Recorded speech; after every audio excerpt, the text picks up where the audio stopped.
നമുക്കെല്ലാവർക്കും ഏറ്റവും അധികം പരിചയമുള്ള ഒരു ഫിലിം മേക്കിംഗ് ടൂൾ.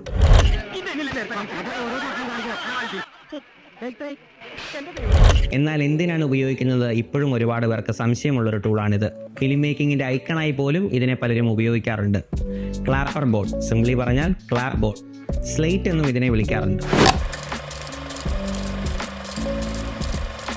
മറ്റൊന്നും കൊണ്ടല്ല ഇതിനെ സ്ലേറ്റ് എന്ന് വിളിക്കുന്നത്. നമ്മുടെ സ്കൂൾ കാലഘട്ടങ്ങളിൽ ഉപയോഗിച്ചുകൊണ്ടിരുന്ന ചോക്ക് കൊണ്ട് എഴുതുന്ന ഒരു സ്ലേറ്റ് ആയിരുന്നു അന്നത്തെ കാലഘട്ടങ്ങളിൽ ഇതിനു വേണ്ടി ഉപയോഗിച്ചുകൊണ്ടിരുന്നത്.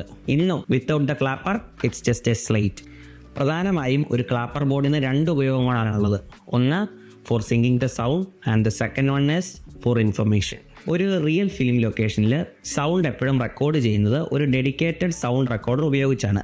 അത്തരത്തിൽ റെക്കോർഡ് ചെയ്ത സൗണ്ടിനെ വിഷ്വൽസുമായിട്ട് സിങ്ക് ചെയ്യാനായിട്ട് ഒരു എഡിറ്ററെ ഏറ്റവും അധികം ഹെൽപ്പ് ചെയ്യുന്ന ഒരു ടൂളാണിത്. ഇത്തരത്തിൽ ക്ലാപ്പ് ചെയ്യുമ്പോൾ എവിഡൻ്റ് ആയിട്ടൊരു സൗണ്ട് വേവ് ക്രിയേറ്റ് ചെയ്യപ്പെടുന്നു. ഇങ്ങനെ ക്രിയേറ്റ് ചെയ്ത സൗണ്ട് വേവിനെ ക്ലാപ്പ് ചെയ്ത വിഷ്വൽസുമായിട്ട് ചേർത്ത് വെച്ചാണ് ആദ്യകാലങ്ങളിൽ എഡിറ്റർ വിഷ്വൽസ് സിങ്ക് ചെയ്തിരുന്നത്. അതുപോലെ തന്നെ ഡിജിറ്റലി ടൈം കോഡ് ഡിസ്പ്ലേ ചെയ്യാൻ കഴിയുന്ന സ്മാർട്ട് സ്ലേറ്റുകളും ഇന്ന് മാർക്കറ്റിൽ അവൈലബിൾ ആണ്. അതുപയോഗിച്ചും ഓഡിയോ വിഷ്വൽസ് വളരെയധികം ആക്യുറേറ്റ് ആയിട്ട് നമുക്ക് സിങ്ക് ചെയ്യാൻ കഴിയും. രണ്ടാമത്തെ മെയിൻ ഉപയോഗം എന്ന് പറയുന്നത് നമ്മൾ എടുക്കാൻ പോകുന്ന സീനിനെ പറ്റിയുള്ള ഇൻഫർമേഷനാണ്. നമ്മൾ ഷൂട്ട് ചെയ്യാൻ പോകുന്ന സീനിൻ്റെ നമ്പർ, അതുപോലെ തന്നെ മൾട്ടിപ്പിൾ ക്യാമറാസ് യൂസ് ചെയ്യുന്നുണ്ടെങ്കിൽ ക്യാമറ എ, ക്യാമറ ബി, അങ്ങനെയുള്ള ഡീറ്റെയിൽസ്. അതുപോലെ തന്നെ ടേക്ക് നമ്പർ. ഇപ്പോൾ ഒരേ സീൻ തന്നെ നമുക്ക് പല ടേക്കുകളായിട്ട് യൂസ് ചെയ്തിട്ടുണ്ടാകാം. ഇപ്പം 6 ടേക്ക്, 7 ടേക്ക്, പല സീനുകളിൽ നമ്മൾ കേട്ടിട്ടുണ്ട് 30 ടേക്ക് വരെയൊക്കെ പോയ ഷോട്ട്സിനെ പറ്റി. അപ്പം നമുക്കെല്ലാവർക്കും ഏറ്റവും അധികം പരിചയമുള്ള ഒരു ഫിലിം മേക്കിംഗ് ടൂൾ.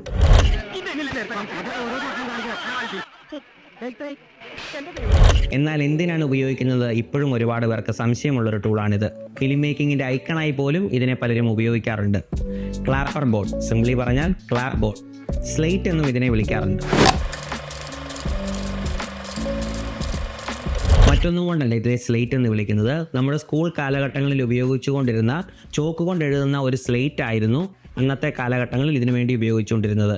ഇന്നും without the clapper it's just A slate. പ്രധാനമായും ഒരു ക്ലാപ്പർ ബോർഡിന് രണ്ട് ഉപയോഗങ്ങളാണുള്ളത്.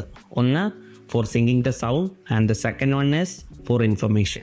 ഒരു റിയൽ ഫിലിം ലൊക്കേഷനിൽ സൗണ്ട് എപ്പോഴും റെക്കോർഡ്